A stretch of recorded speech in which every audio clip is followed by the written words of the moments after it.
You're listening to the AFTERBUZZ TV network, now the largest new media platform on the web, and your #1 source for after-show entertainment. Very good, Keith Johnson.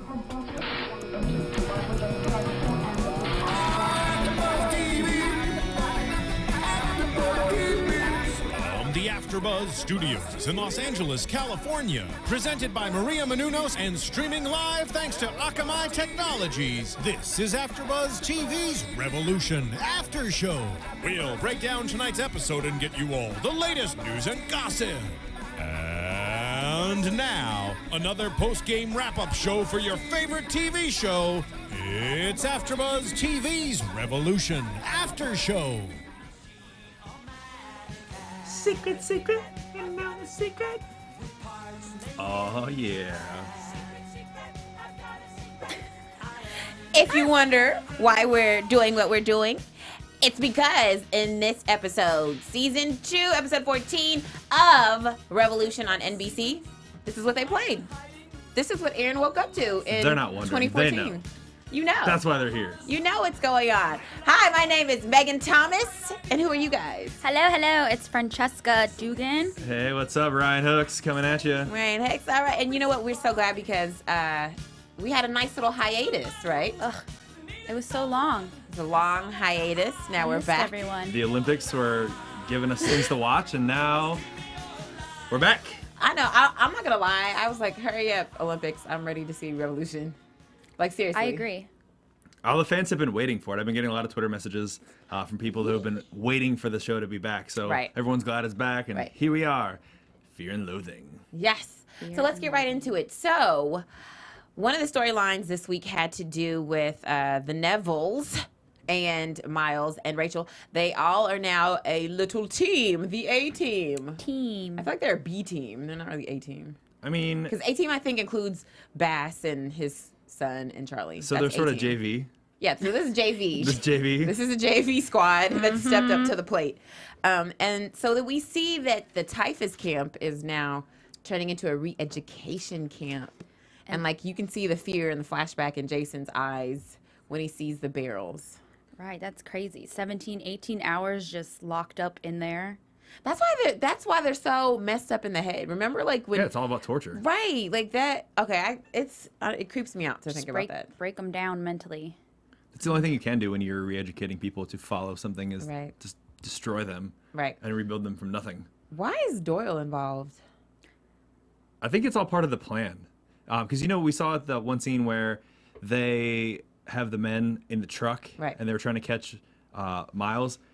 And he realizes that. I think maybe he came all along as part of that plan. But here's the thing. See, I was thinking about that. Like, okay, so once Miles realized that he had been set up with the caravan, then I go, okay, so then that means obviously Doyle knows that Miles is there because he says to his men, like, I want Matheson alive, whatever. Yeah, let's catch him. But here's the thing. When they're first scoping out the re-education camp and Doyle shows up, you see both Nevilles are surprised. They're not acting. You see what I mean? Like they're not saying anything. So that doesn't mean that it's not a follow-up for the plan that they have to catch Monroe and Miles. That's why he's there. Maybe he's making sure that Neville's doing his job, that he's not backstabbing. But was part of Neville's job to capture Miles? No. He's just supposed to get Monroe. So that's what I'm saying. So how is this working out? Do you think that... I don't think that the Nevilles knew that Doyle was coming, and I don't think that they're working with him specifically. So then my question is, like, they're working for the Patriots, but they're not working for Doyle. So I'm wondering, how did Doyle find out that they were getting ready to ambush this one little spot? That is a very good question. Because weren't they all supposed to be, wasn't Miles supposed to be with them the whole time? So then when did they have time to go send a note? Like, hey, we're going to ambush this spot at this time. Make sure you have enough men. Maybe they told him some other time. Or that was maybe the plan the whole time is come, show up, and, because you can never trust Neville in the things that he's doing. He's always out for himself and trying to get people. And so the plan all along could have been, hey, we'll go find them, we'll meet them, we'll go to this camp, we'll see you, and then we'll try to ambush you because that's what we need to do. We'll tell him. Right, but there's so many specifics. And if you know, they don't know the lay of this land. The Nevilles just got there. So yeah, but the Patriots do. Okay, the Patriots do, but then it's like, did the Patriots tell Neville, you guys go turn left around this rock and then go north 30 knots or whatever the 30 clicks, I think is knots water. Water, yes. 30 knots. That's actually speed, but. Okay, whatever. You know what I'm saying. So go 30 clicks around the corner and then you guys make sure you ambush us at 7 p.m. Like, I don't understand how they got into contact with them.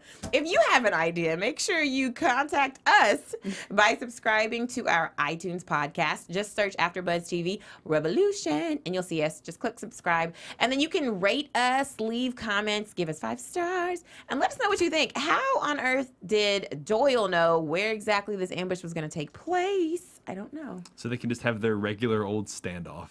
Right. Because in Mexico, that's what they call it. Yes. Oh, do they? Because it's not clear, Right. it's not a Mexican standoff. It's not clear enough. And so then Neville shows his hand and he tells the truth about we're doing this for Julia because they have her.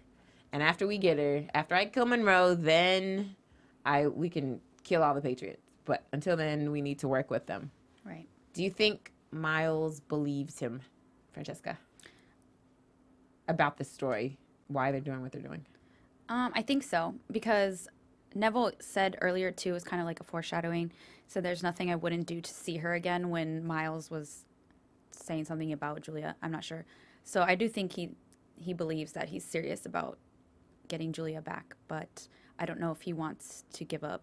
He's not going to give up Bass. Right. So. Yeah, what you're saying, he was telling her, because they asked about her being dead, and, Right. Are you sad that she's gone, whatever. So, yeah, I agree that I believe that Miles believes the story that he's telling him here because, why wouldn't he? And he already knows him as a person. They've been friends for a while, and they have a big backstory. Friends. Whatever. They've been colleagues for quite a while. So they have a backstory, and there's no reason that he shouldn't believe him. Also, he knows what he'll do for Julia. Right. Because he knows, because they're whatever friendship or acquaintanceship or whatever you want to call it, they've been around each other for a long time, and he knows the dedication that Neville has to his wife. Right. They like all ping pong with each other. Friend-wise, Miles and Bass and Right. Who's friends? It's like a Who's friends today? it's like a sorority. I unfriend you. Right. And then of course Rachel and her nosy behind is she's always somewhere near. So I think do you think Miles knew she was gonna come? I mean he makes that mention. Kind of. I like the comment that he made though. He's like, it may get violent, and I may need to do what I need to do to get away, and I don't want you to be there. Right. So it was almost cute. It was like he was protecting her a little bit after the last time when they hooked up, and so now it's like they have like a thing now, and it's like, oh well, it's safer here, and I don't want to be this person around you. Stupid. I think that's stupid, Miles, that you say that to her because you already know what she's gonna do. Yep. So what is the point of being like, it's safer? I don't want. Well, clearly the point is to save his butt because it helped. I know, but you already know what she's going to do. You know she's not going to stay behind and just let you go off with these 2 guys who are still yet to be trusted. So why do you say things like that? Maybe they're trying to throw off the viewers, so they're going to be surprised when she comes out of nowhere. Oh, we're smarter than that, aren't we, Revolution fans? Yes, we are. But maybe it's also too like I think more their relationship is developing. Right. So this could be like a moment where he's trying to do something that's in her best interest, and it's him looking out for her, and that could also lead to more things in their future. Dun, dun, dun. Like, she's probably preggers. What? Just saying. There's not contraception in, in Revolution's anti-light, anti-electricity world. Does that mean that Charlie's pregnant too? She probably is. Let's save that for news and gossip. Her and her mom are going to have baby showers together. Oh, jeez. That's going to be a whole new different on show. Teen Mom. I know, right? That's the spinoff. So totally different network. Okay, so we make our way from Texas over to New Vegas, where we see before the hiatus, if you remember, Bass and Connor got captured because of their Ocean's 11 heist. Their diamonds heist didn't work. So now with Charlie. Yes, with Charlie. So now they're captured in a cage, and Gould tells them they have to fight until the death in order for one of them to get out of there. That's the only way they're going to get out. And I will say this. I applaud Bass for really teaching his son how to kill him. Yeah, that was crazy how he told him the one thing. He said, Miles doesn't even know this, but I have a blind spot. Right. I think that's going to come up later. I think something's going to happen, and I do think that Connor's going to have to turn on his dad, and he's going to tell someone, like, get his left side. I think so. You think he's going to turn on him, though? I mean, I think they're going to be put in a situation where he's going to have to. I don't know. I don't feel like any of the court characters are going anywhere. No, not saying that they're going anywhere, but I think he's going to give that secret up. Well, I don't know. With the preview for next week, it doesn't seem like that's going to be an issue. That might just be next week. I mean, I don't know. Because who knows? Because then they can play Mr. Roboto again, and then it's just in Aaron's head, and he wakes up and he's like back. Yeah, he's back to like the nanites. The nanites hacked him. Right. That is a legitimate thing that could have happened. The nanites could have hacked into his brain and programmed a virus in there, so he thinks that he's waking up in the current day, future, whatever. You guys, that's just. This is mind-boggling. This is sci-fi. Have you not seen Inception's layers upon layers upon layers upon layers? So much, and I don't know. We'll get to that in a second. Yeah. But back to New Vegas. So we see that they're having like a touching moment, and of course, Connor, being the young, strapping lad that he is, decides he doesn't want to kill his father. He's all like, "I'm not gonna kill you," and then Monroe does not Monroe. I'm sorry. Bass does exactly what I think is smart for him to do, which is to enrage him. Exactly. Tell his son, hey, I killed your mom. You were right. Bass and Monroe are the same person. Sorry, I know, but I like to call him Bass because then Miles and Monroe get thrown off. It's too much. Yeah. So yes, Bass does exactly what is needed and enrages his son by telling him the story of his mom. Right. He doesn't tell him like the whole truth, which is, I think, well, he does say he loves his mom, and he does say, hey, I got her killed. But I think he should have probably gave some more backstory. Like, Miles was there. This was happening. Miles, somebody, you know. I think he said enough. Yeah, he said enough. what it was to make Connor upset and angry. Right. And it definitely worked. Right. So then, of course, Yeah, that's all you need. Yeah, so he shows. I was like, oh, this is going to be a good fight, kids. It's going to be a good fight. And then we see that Charlie is lurking in the midst and decides to go hit up Duncan Page because at this point, that's really the only ally or form of an ally she can think of. Do you think it was smart for her to go to Duncan's? It was the only option. And they even made the comment, they're like, oh, what's going to happen? Is she going to save us? Yeah, right. Connor made that comment. Another foreshadowing. Yeah, Mini Miles. Yeah, that was cute. Right, because she's Mini Miles. Yeah. Let's just hold our breath. Right. They're real sarcastic about it. Right. And so, of course, Duncan captures her and says, there's no way I'm going to help you, and turns her into Gould, which to me, I thought was stupid. Do you really, Gould just looks sleazy. His hair is greased back. To me, you can't trust a guy who's with greasy hair. But here's the thing, no one else in this world has greased back hair like that. So you can't trust the one guy who has the greased back hair. I was thinking that too. I was like, how does he do that with his hair? Right. What products are you using? Motor oil. Probably. But his name just fits him. Gould. He just looks like a sleaze bag. So I don't know why Duncan decides that, yes, this is going to be a truce. We are even. I didn't know about the diamond heist or anything. Here's the girl. We're even. I knew something fishy was going to happen with Gould. I just knew it. She's just not, I don't know. You're too smart for that, Duncan. I don't know why that part got you.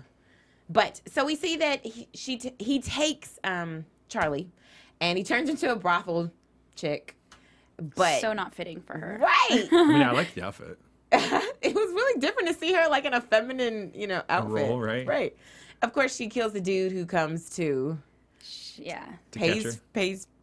He bought her first. He bought her first, yes. He paid the most. Oh, and he got his money for it. He got his money for it. If you like being choked, you're in the right spot. Right? Right. Fetishes. So she gets out and she kills one of Gould's men who's on his way to, of course, backstab Duncan. And that's when I was like, yes! But how crazy was it that she walks up right in the nick of time? Yeah.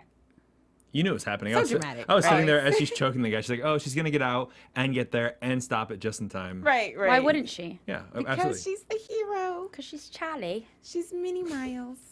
So, so then, yes. Ouch, Charlie. Duncan obviously has to, she does need to, she owes Charlie. So, obviously, she has to. And she has to help her. And then, right when it looks like Connor's going to kill his pops. Knife to the throat. Boom, boom, boom. Bang, bang, bang. And it's all over. I will say this. I was very surprised how quick Duncan killed Gould. She literally was like, bam, and turned around and boom. Point blank. The best mid part of the episode moment to that point. Right. I really was like, I can't believe she just wasn't suspecting that he was I think gonna... she was.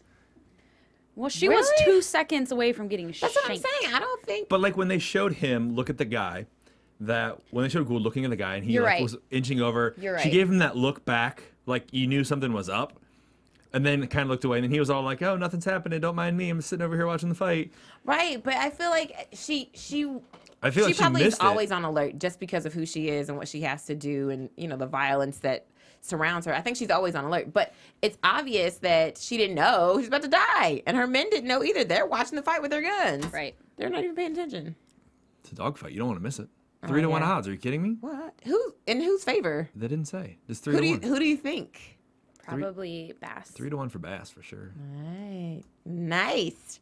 I would have went with the son just because clearly, what father is gonna let his son die? I don't know. I mean, he's a stone cold killer. Bass. Yeah. I know, but it's his Bass. kid. Okay. I thought it was touching. It was very touching. How he was telling him that it's a lonely feeling, being alone, Right. killing and clawing your way to the top. And he was like, have kids, but not with Charlie. Right. Get married. But Not with Charlie. He said that so fast too. Do you think their relationship is gonna blossom? Charlie's Connor and Charlie, yeah. No, I think something's going to happen where they're all going to get back together, and it's going to be Connor and Jason are at odds with each other because they both like Charlie. I just like Jason. So I'm gonna go for Charlie and Connor so I can have Jason. Oh gosh, you're so impossible. You're joining the world of Revolution I am. 2 seasons in. Right. I am. I think that she's gonna get closer to Connor, and then she's gonna, Stab because him. Vegas and Texas is really far away. It's a really long trek. But they get there really fast. I know, they teleport there apparently. But by the time she gets there, I think she's gonna get closer to Connor, and then when she realizes Jason is there, something's gonna happen. So do you guys think no more Bass and Rachel? Because remember that kind of was like some sort of little tension for a few episodes. I don't think it was kind of weird. It was like a weird. They've got new focus now because Right. with Neville getting introduced and them showing up and their focus will change. Right. Maybe it'll be a crazy love triangle. Love triangle. Okay, so then of course, Secrets, you know, as they're walking away from, or as the battle at Gould's is over now, and Duncan says she pays her debt off to Charlie, and she gives him 5 men. But I thought it was amazing how, of course, Bass is like, "Come on, guys, let's go," and they don't budge. And then she says, "No, they're only taking orders from Charlie." Like, yes, Charlie's got an army the smile now. on her face was like, Priceless. it was like, yeah, I got you now. What's up? I'm in charge. Like Right. the moment she's been waiting for 2 seasons is finally here. She's got people that follow her. I know, and you can see like Bass is seething. He's just like, "Ugh, are you kidding me? Fine, let's Finally. go. I can't build the Monroe militia with her guys. They're not even mine." They're there. Whatevs. They're there. It's cool. They're in. Right, they're in. Yeah, how are they gonna build a militia with 5 dudes? Well, they've got It more. all starts from nothing. Okay. Yeah. Right. They've got the core team plus the new 5 guys. They're gonna kill some Patriots. and they got the JV. They got the JV squad waiting for They're them in gonna the win. back. Once they get there, though, if they start offing some people will change sides. People, Oh, yes. People will change to the more powerful side, and they'll see, and they're gonna get people that are gonna join them, and it's all downhill from there. Downhill. Okay, so then we are headed to Lubbock, Texas, and we see where Aaron and Priscilla are, and Peter. And Peter is not really trying to let them leave, and he threatens them. Right. Peter, why are you threatening them? Well, because we saw at the end of the last episode, which has been a while. He held them hostage and captured them because he didn't want them to escape, and they didn't want the information that they knew to get out to the people of Texas. So I think it's kind of a cool little thing that he's holding them hostage because, he sees the power of this technology. Right. And I like that whole setup where they're talking about this technology and comparing it to God and, the power that it holds, and it's a new age. That creeped me out because that sounds very cultic. Very cultic to Very me. much. I mean, religion is very cultic. So. Right. He's like, this is a new God. This is better than God. Like, you're going to help me fix this. Scientology point. But here's the thing. How are you going to 2.0. make Don't say somebody that, you'll help have you, how are you going to make somebody help you write code? I would just be doing this, blah, blah, blah, blah, blah, rainbow, whatever. Like, I would. Rainbow butterfly. Right. Equal then. I'd be like, you can't make me write code. What are you going to do? You're going to kill me, then kill me. I feel like Priscilla should have held onto her guns a little harder. I mean, the nanites could have made. I mean, they've made her. They've made Priscilla do everything to this point because Right. they made her go to Texas with Aaron. But she didn't want to go. Right, and they made her. Right. So they have the power to make people do things. So then why don't they write the code themselves? They don't know the code, though. They need their brains to figure out. No, they know the code. But they don't know how to change There's that memory gap. So they needed them, to fix it. Because all their information was leaking out and they were killing themselves. They were like a virus. Right. I don't know, Priscilla. I just felt like you should have just been like, whatever. I'm just going to put 1 squared 3 9 suck my, stop right there. Like I am writing code. You don't know what I'm writing. You know what I'm saying? It's a new code. I made it up. Code. In the last 15 years. It's been a while. Right. And so then I was creeped out when when Cynthia shows up. I knew that was whenever there's a mirror. You always, and somebody like ducks down from the mirror and they come back up. You always know somebody's going to pop up. So of course you see Cynthia in the mirror behind Aaron. And this was the first time that not only did Aaron see his manifestation of the nanites, so did Priscilla at the same time, because she said she saw her father and her father also said, "Save us, we're dying." Right, and Peter too, because that's the reason why he came into the room and said, "Did you guys see that?" What do you think Peter's manifestation of the nanites is? That's a good question. I don't know. We don't have enough backstory on him to have an answer for that. They never say that. Because we don't know if he has like a kid that he lost or a wife or right. anything that happened to him in the past. Maybe we'll find out. Then it's weird too, because that could be a lot of the reasons he's doing what he's doing. Right. And the reason he's using this power to be, more godlike and to heal people, because he is using it for good. I mean, whether his reasons are crazy or not, and whether he's crazy or not, is totally irrelevant, because he's helping people. We saw him cure that woman who had the blindness previously, and all these people are coming. And even if it's cult, like, he's still using this power, for a good cause, right? To help and benefit and better the people around him. You know what? When they start writing the code on the walls, I was so intrigued, and I wish I could write code like that. Yeah, it makes no sense to me. I know it doesn't. We're not brainiacs like that. Sorry, Francesca, I love you, but we're over here like, what does this mean? Ryan probably could write code. I know, of course. I was reading it. I was like, oh yeah, that's wrong. There's the memory gap right there on the left. You knew what the problem was. I saw it way before they even gave it up. I'm sure you did, but I think it's amazing that people can do that. They can sit there and just go bloop bloop bloop, and those numbers and letters equate to something on a program and how it's set up and the layout. And I wonder how long it took them to do that in theory. Like how? Well, that was their thesis. So if it was a graduate or doctoral thesis, it probably took them a year. Long time. 2 years. I'm saying no. Once they had the code and they start writing, and they wrote it on the wall. Right. And just writing it and then trying to figure out, because after 25 years of not even looking at this stuff, or 15 years without power, like you haven't seen this. How do you even know? Like, you know what I mean? It's gonna take a minute for the juices to get flowing, right? Yeah, and then to spot out where it was missing something or whatnot. Right. I wonder how long it took them to do this. I would say like 4 days. It took the production team at least a week to put it together. Well, I'm saying, but there is no production team. This is real. Oh, this is real. Real. No, I'm saying I feel like it probably took them 4 days to sit there and be like, I think this is what's wrong. Well, didn't they have the code on the computer though? Right, they had the code, but they could copy it. But the difference is, so you have the code and you have it up there. But what I'm saying is, after 15 years of not seeing this, not seeing a computer, it's gonna take a minute for everything to make sense. To set it and write it out. Right. I mean, not even write it out, but for it to make sense again. Because you're like, hold on, what does this do? Okay, this does this. Okay, this does this.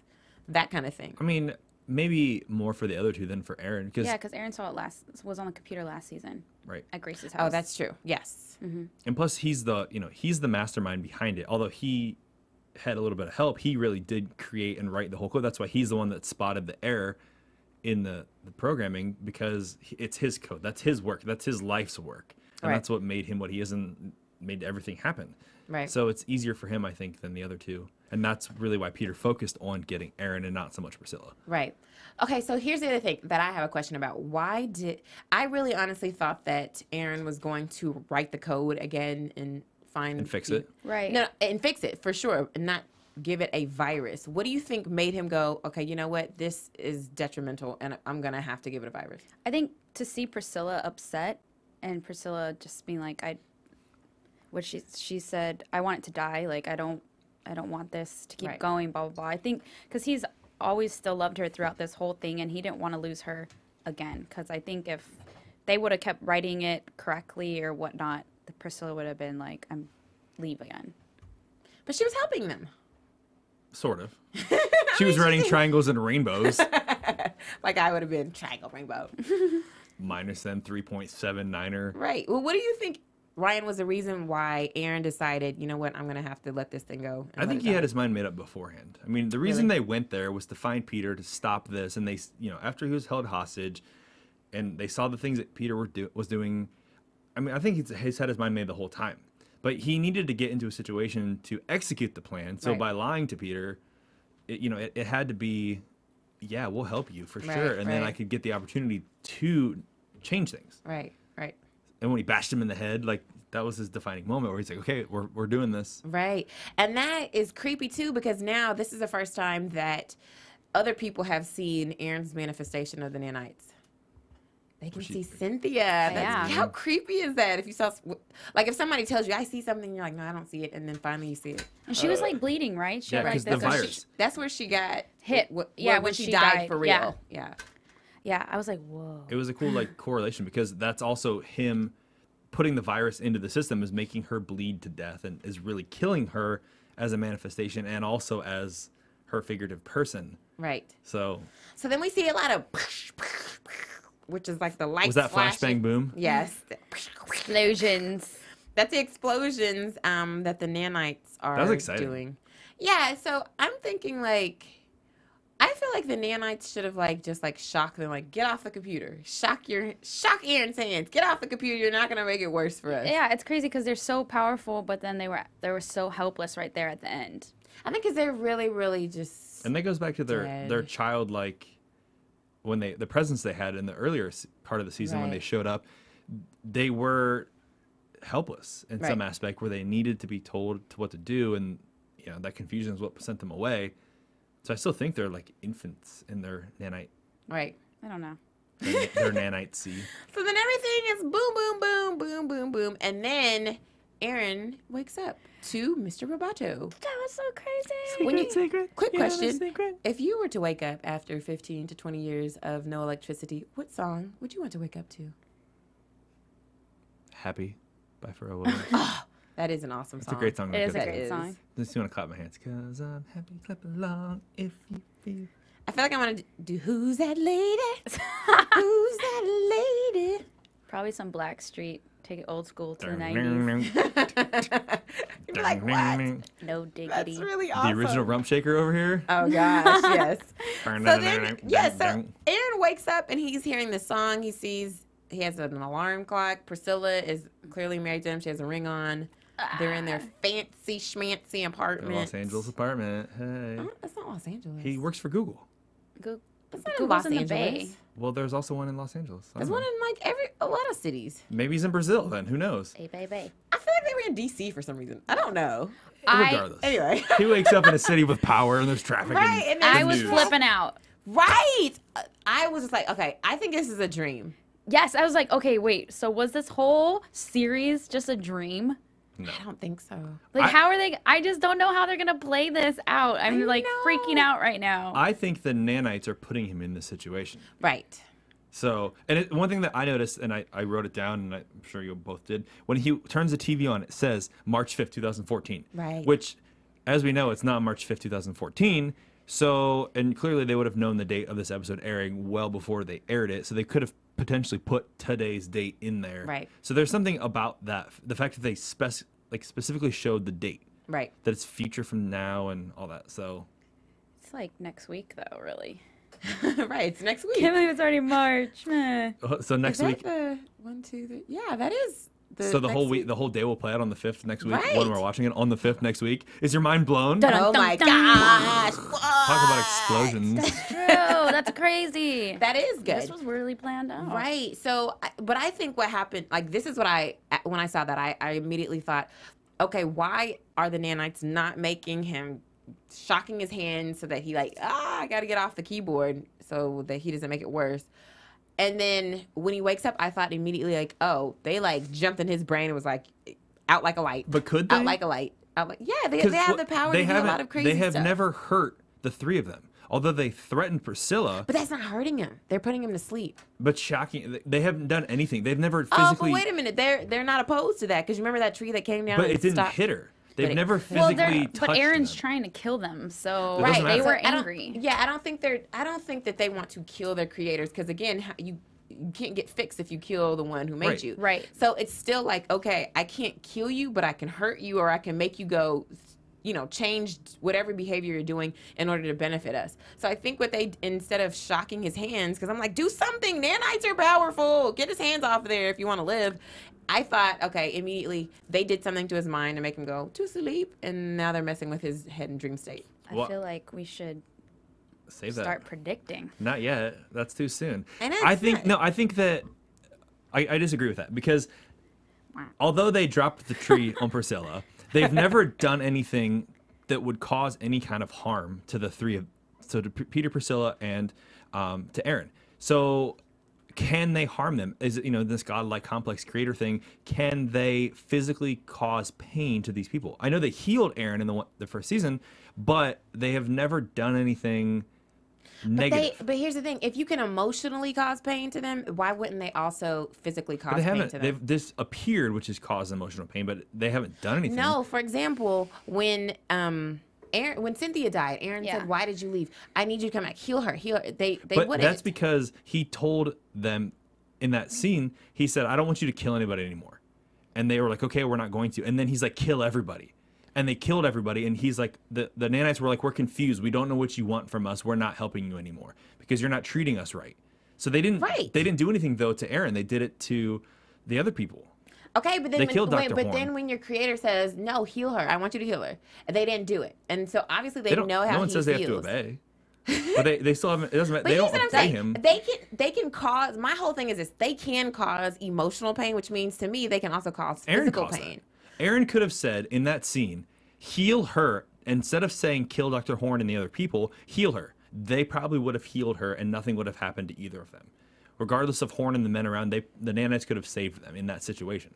But because he reacted with anger in that situation, then the nanites got confused about what to do and they just left. So I disagree. What do you think, Francesca? Yeah, Francesca, what do you think? Whose side are you on? Remember who you're sitting next to. I feel like he's confusing.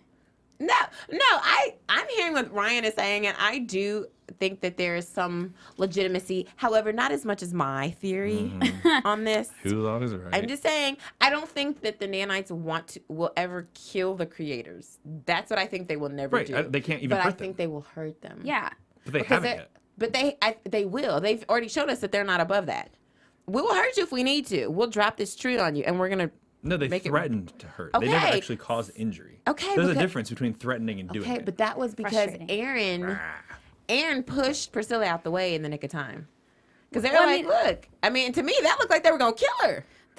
They at the end, they're sparking the computer and all these things. That's clearly not going to not hurt somebody. The light exploded. That wasn't. Unless they're like the Matrix. Oh, gosh.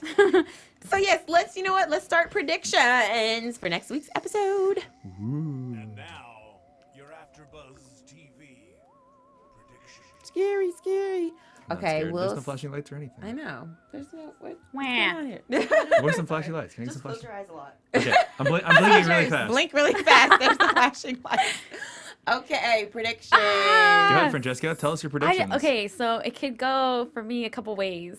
So the first way would be that they got like shocked with all the electrical craziness at the end, and so he's like out and having a dream about the future, or the whole thing was a dream in the beginning and he saw all of it and it was something that would have happened in the future. Now he's back in the past, which is weird because it's next week. The future. It's going all over I the am place. So confused already. No, look, so basically the whole thing. I don't even know what's going on right now. I know. What show are we? Twilight. No, so I think just regardless of how he got there, if it was from the shock when they were trying to rewrite or give a virus to the code, or if this whole thing was just a huge dream created by the nanites back in the past, they're throwing in the past so they could figure something out so there's not this like glitch, not this huge power outage. So, like I said, it's two ways. I don't know if this was the whole dream from the beginning or now he's entering a dream. Do you know what I'm saying? Good, Although yeah. half of that didn't make sense. I did pull something out of that. Listen, No, it was that's how I just felt about your whole thing about the nanites not hurting them. I like the concept or thought process of the nanites have forced him into the situation. Maybe it's a dream, but it's like almost like they're going to get in his brain and rewrite the code before it happens so that they fix themselves before Aaron can hack them. Right, which in turn wouldn't have shut down the power, right? Or is that that something? might not be the reason why they malfunction. It wouldn't necessarily affect the power, but it would affect the fact of the nanites' survival in the show. The possibilities are there. Mind blown. So is that your prediction? No, I'm just saying I like that aspect. Before I give my prediction, I do want to talk one thing, which we were going to talk about. So the uncertainty of season 3 is still in the air with Revolution. Hold on, that's news and gossip. Aren't we there? Don't we do that He's first? confused about the future and the past and present time right now as well. I thought we did news and gossip before predictions. No, we Okay, do fine. whatever. I predict that flows. this is all a dream created by the nanites and that it's So the nanites cause. Okay, So but what we've been watching is real life. Yes. Is what you're saying. And so then- now this Now is it's a a dream. The nanites force him into this mental state, and it's going to be a dream. But I like the idea of it potentially causing him to fix the code before the air happened, which Right. means the nanites can self-evolve and create their own code. Because that's a technology that's out there and possible. Right. I just was not expecting this twist Mind blown. and turn. Finally. I love it though. I'm so excited that we get to see like regular. All next week they're in the electric in the life. current. See, I in said the- WTF. I don't know if you guys could see it, but That's what you. For those of you listening to our podcast on iTunes, her note said WTF. I was like what? And Megan's like, shh, let's watch this. Shut up, we're trying to watch it. Like, oh my God. god. Show next week. So here's my prediction. Let's this hear is it. what, at first I thought, okay, this is, what we've been seeing is their real life, and then this is a dream. What I Agreed. think is it actually might be the other way. So when Aaron wakes up, Now they're going back in the past? No. So when Aaron wakes up, Another he's twist. waking up from his dream where he just saw all of this stuff happen, Right. which is a world filled with no electricity. And I have a feeling that something is supposed to happen where they will go to, the world will become what he dreamt. Wait, what year did the blackout happen again? 15 years ago. So what is that? 2000, 1999, something like that. Well, because you saw in the preview, Aaron came to Rachel and she was like, To who get are Miles. you? Yeah, she didn't know who he was. Yeah, so that's why I'm like, just right now I thought about it, I'm like, wait a minute. So then is this the past? No, it can't be because they said March 5th, 2014. Right, so when did what So year was the blackout? In like I don't know. Like if they said 15 years ago, then it would be like 99. If it's 2014 for sure. But yeah, in the preview they show. I need to see. what? He needs Miles. Okay, so hold on. This is what I'm saying. We're this so is- confused. Here, this is what I'm saying. I think that he's waking up and this is now real life. Right. So real life is electricity. He just had a dream about 15 years So he of never not met all having- these other people. So he never met these people, but this is what's he's going to wake up like what's going on. And so then he's going to see these people like, hey, I know you. They're going to be like, no, I don't know you. But what he actually dreamt of the 15 years in the past is actually what's going to happen in the future. Starting to happen. Yeah, so it's up Right. to him to make sure that that doesn't happen, that all the people who are supposed to meet either don't meet, or if they do meet, that he shows them, don't do what you're going to do. Right. Don't work for the defense. Don't work for the Pentagon or whoever. So I think that's what it is when I saw that. I think we'll have to wait till next week to find out. I'm so excited. Ah. Okay, news Coming and back strong. gossip. News and gossip. Yes. TV News. Ryan? That's all me then, isn't it? So as I was saying, the uncertainty of Revolution's future is still in the air. There have been several Twitter organizations out there that have started hashtag Save Revolution, Revolution Season 3, and other various things along that. There's even a petition going out to save Revolution or to get a Season 3 going through NBC. So check into that for sure. Go sign the petition. We want to see Season 3. Hashtag all over Twitter. Hashtag Twitter it. Make sure you tag NBC Revolution as well in that, and let everyone know where you stand and what you think needs to happen, because we need Revolution back for Season 3. Right, I love it, and especially if they go with this turn. What do you think? I think like the rest of this episode or series, I should say, will only be like in the future. Yeah, there's a few episodes left. They could play out the whole season in the I think future. that would be cool to see people in a different light. It's so weird, so crazy. All right, where can everyone find you guys? Okay, you can find me Twitter, Instagram, and Vine. XOXOCESCA. And I want to give a quick shout out to my cousin Nicole. It's her birthday, and she always watches. Hey. And you can find me at RyanHooks92 on the Yahoo, on the Twitter, on the Instagram, on the Facebook. all the above, and the revolution. And the revolution. And as always, you can find me, Megan Thomas, on Facebook, Instagram, and Twitter at Meg Scoop, like scoop of ice cream. Until next week, Revolution fans. See ya. Later. Bye. From executive producers Maria Menounos, Kevin Undergaro, Phil Svitek, and the entire AfterBuzz TV staff, we would like to thank you for listening to the AfterBuzz TV network. To watch or listen to other after shows and post comments or questions, be sure to visit AfterBuzzTV.com. I'm Sir Richard Wentworth, and this has been a presentation of AfterBuzz TV. Buzz you later. The views expressed herein are those of the hosts only and do not necessarily reflect the views of AfterBuzz TV or its owners or principals. Thank you for watching AfterBuzz TV on YouTube. For more of your favorite after shows and interviews, subscribe to our channel here, and be sure to share your opinion on the episode in the comment section below here. We'd love to see what you guys are buzzing about. Thanks again. Buzz you later.